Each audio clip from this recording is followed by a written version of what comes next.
the fourth part of this series, where we'll take the topic of finding unknowns in matrices. So we have our question here as gotten from our intro video, and our matrix D is given as this. Now let's take a basic illustration with matrix A and B.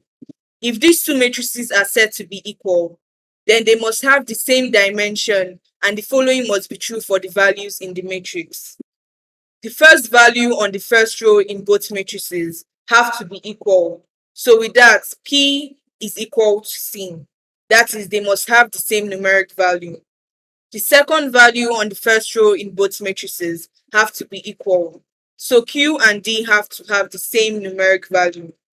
The first value on the second row in both matrices have to be equal as well.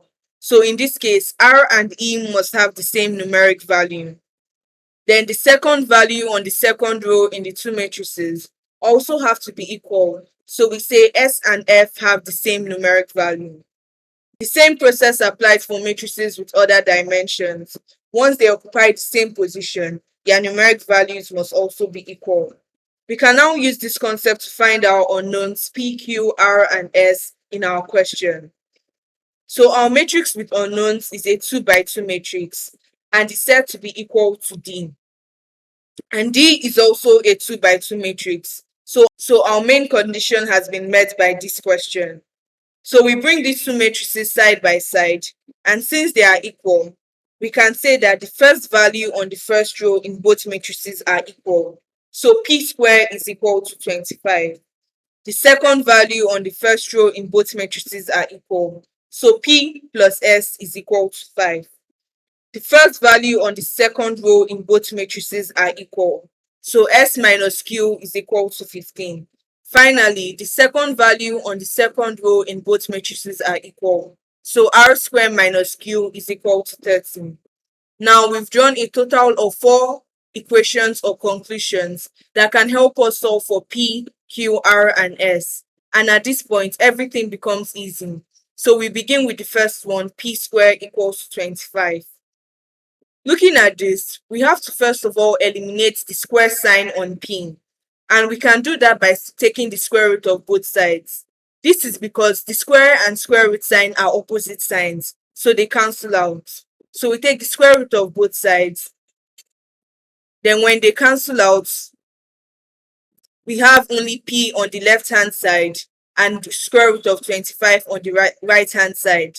Since the square root of 25 is 5, we can conclude that P is equal to 5. Now that we know that P is equal to 5, we move on to the second equation, P plus S equals 5. Since we know our P here, we can substitute P with 5, basically replacing P with 5. At this point, we would like to have the unknown at the left-hand side and the numeric values at the right-hand side. So we move 5 over the equal sign and it becomes negative. So we have S equals to 5 minus 5. Therefore, S is equal to 0. Since we now know that S is equal to 0, we move on to the third equation, S minus Q equals 15. We follow the same step of substituting S with its numeric value 0.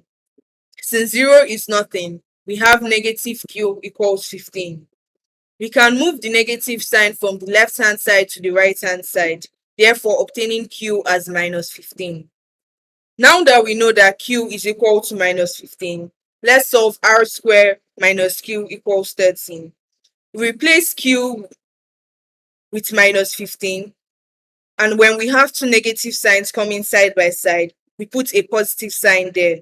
If you have problems adding or subtracting negative signs, I would advise you to click on the link in the top right corner of the video. I will also leave a link in the description.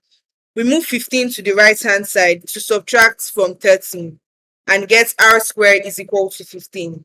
At this point, we take the square root of both sides so that the square and square root sign can cancel out.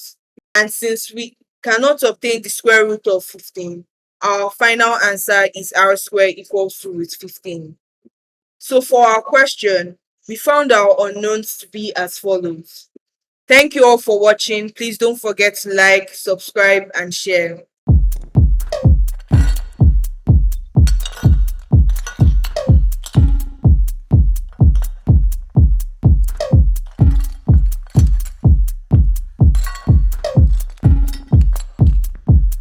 Samurai sword on my back.